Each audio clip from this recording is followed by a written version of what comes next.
اللہ وہ دن ہمیں ضرور نصیب کرنا جب مسجد اقصی کو آزاد دیکھ سکے۔ اللہ ہماری پیشانیاں تڑپ رہی ہے مسجد اقصی کے صحن میں سجدوں کے لیے۔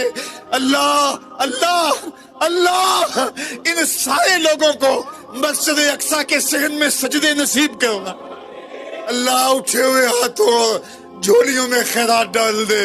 اللہ ہمارے پاس دعاؤں کے علاوہ کیا ہے، ہماری دعائیں قبول کر لے۔ شاید آج انہوں نے فیصلہ کر لیا ہے کہ جیسے بھی ہو ہم اپنا حق لے کے رہیں گے، کہ یا مسجد اقصی ملے گی یا پھر اپنی زندگی سے ہاتھ دھو بیٹھیں گے۔ پورے عالم اسلام میں اضطراب ہے، ہم بے بس اور مجبور لوگ کیا کر سکتے ہیں ان کے لیے، لیکن دعا مومن کا اسلحہ ہے۔ پورے خلوص کے ساتھ دعا کیجئے گا، اللہ انہیں کامیابیاں نصیب فرمانا اور غاصب یہودیوں کو غارت کر دینا، صہیونیوں کو برباد کر دینا، مسجد اقصی کی آزادی نصیب کرنا۔ یہ بات ذہن میں رکھیے گا کہ القدس ہماری غیرت کا نشان ہے، القدس ہماری عزت کا نشان ہے۔ ہمارے آقا و مولا حضور ختمی المرتبت صلی اللہ علیہ وآلہ وسلم نے آسمانی معراج کا آغاز مسجد اقصی سے کیا، اور قرآن نے اس مسجد اقصی کا تعارف کرواتے ہوئے کہا الذی بارکنا حولہ، یہ وہ بابرکت جگہ ہے جس کے اطراف میں ہم نے برکتیں رکھی ہیں۔ یہ انبیاء کی سرزمین ہے، یہ محبت انوار ہے، یہ ارض شام، فلسطین شام کا ہی حصہ ہے، اردن بھی شام کا حصہ ہے، فلسطین بھی شام کا حصہ ہے، اور سیریا یہ تقسیم کر دیا گیا۔ تو یہ سارے شام کے حصے ہیں جو ارض مبارک ہیں، اور اللہ جل شانہ کے محبوب علیہ السلام نے ہاتھ اٹھا کر کے شام کے لیے دعا مانگی ہے، اللہم بارک لنا فی شامنا، اللہم بارک لنا فی یمننا۔ تو شام کی سرزمین اور بیت المقدس مسلمانوں کے لیے عزت کا مقام ہے، اور تیسری مقدس ترین جگہ ہمارے لیے مسجد اقصی ہے۔ تو بیت المقدس پر آج یہودیوں کا قابض ہو جانا، اور پھر مزاحمت کرنے والے، اپنے حق مانگنے والے مسلمانوں کو یوں گولیوں سے بھون ڈالنا اور یوں اذیتوں میں مبتلا کرنا، اور پھر کوئی توانا آواز ان کے لیے بلند نہ ہونا، یہ دردناک صورتحال ہے۔ شاید آج انہوں نے فیصلہ کر لیا ہے کہ جیسے بھی ہو ہم اپنا حق لے کے رہیں گے، کہ یا مسجد اقصی ملے گی یا پھر اپنی زندگی سے ہاتھ دھو بیٹھیں گے۔ آج دل بہت دکھا ہوا ہے، لہجہ بہت زخمی ہے۔ 56-57 اسلامی ملک اور غیرت کا جنازہ اٹھ چکا ہے، اور مسجد اقصی میں گولیاں برسائی جا رہی ہیں۔ اللہ ہمیں وہ دن نصیب کرنا کہ ہم ایک حج ایسا بھی کریں کہ مسجد اقصی سے حرام بند ہے۔ تیرے لیے کوئی مشکل نہیں۔ صلاح الدین ایوبی اٹھ قبر سے، اس امت کی بیٹیاں پکار رہی ہیں۔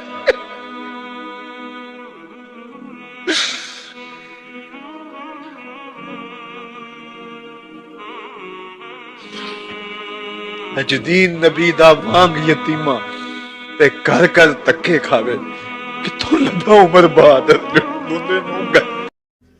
بیت المقدس کو آزادی کی بہاریں عطا کر دے، اللہ کی بلا اول کو آزادی کی بہاریں عطا کر دے۔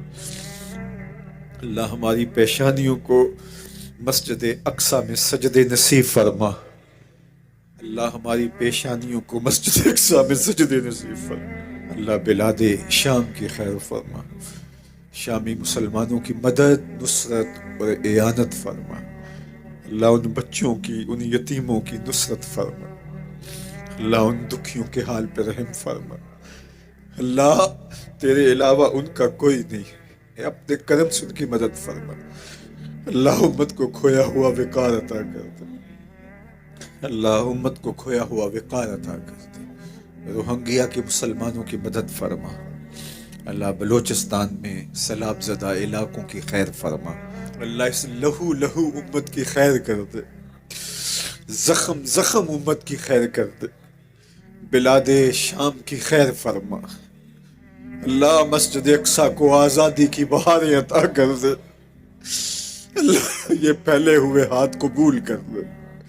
اللہ وہ خبر بھی ہمارے کان کبھی سن پائیں کہ مسجد اقصی آزادی کی بہاریں دیکھ چکی۔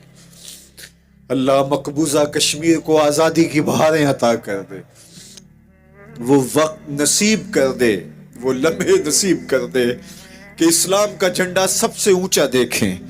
اللہ اسلام کو فروغ اور باقپن عطا کر دے. اللہ اللہ کرم فرما دے.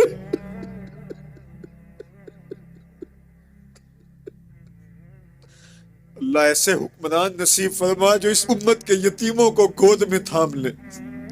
اللہ تڑپتے یتیموں کی فریاد سن لے.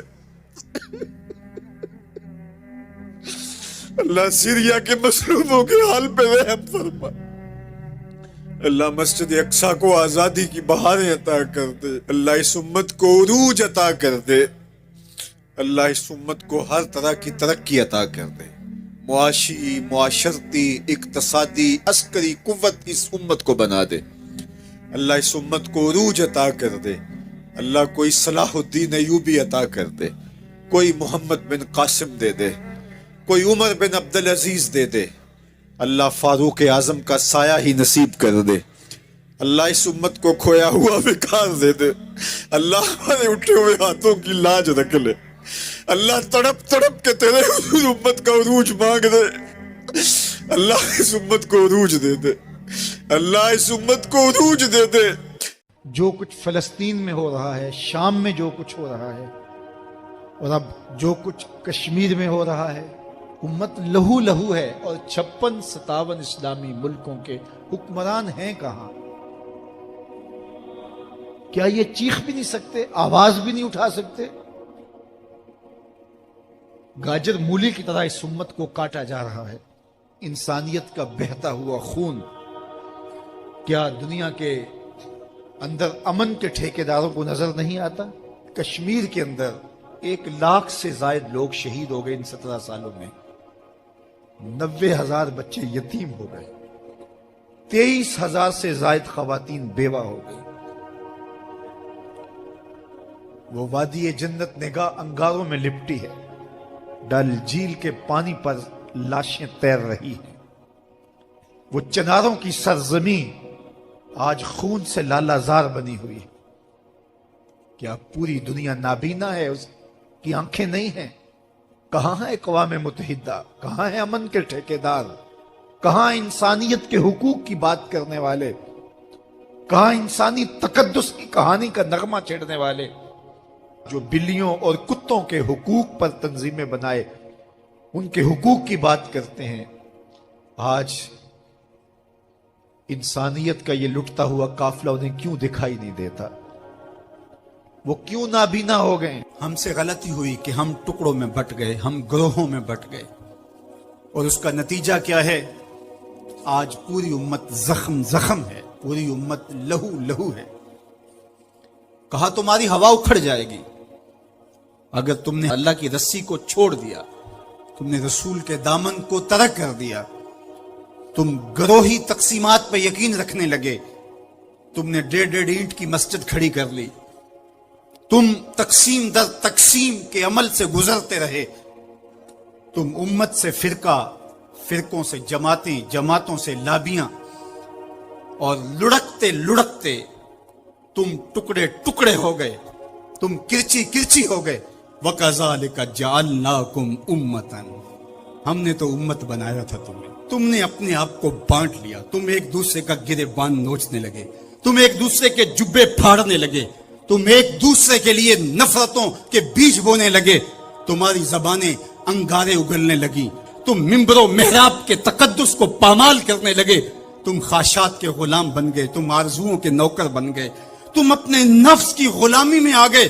تم تو غلام تھے آمنہ کے لال کے، تم نے کب سے نفس کی غلامی اختیار کر لی، تم کب سے خواہش کے نوکر بن گئے، تم کب سے نفس کے بندے بن گئے. تم نے امت بننا ہے، تم نے رسول اللہ کا غلام بننا ہے. تمہارا لب و لہجہ بتائے ہم حضور کی امتی ہیں، تمہارا طرز زندگی بتائے تم حضور کی امتی ہو. تم ترازو پہ کچھ تول رہے ہو تو لوگ دوسری طرف بھی منہ کر کے کھڑے ہو جائیں، یہ غلط نہیں تول سکتا، یہ امت رسول ہے. تم بول رہے ہو، لوگوں کو یقین ہو کہ یہ جھوٹ نہیں بول سکتا، یہ رسول اللہ کا امتی ہے. تمہاری وحدت، تمہارا زور ہے، تمہاری طاقت ہے، تمہاری توانائی ہے. تو فرمایا وَكَذَلِكَ جَعَلْنَاكُمْ أُمَّةً، ہم نے تو امت بنایا تھا تمہیں. آج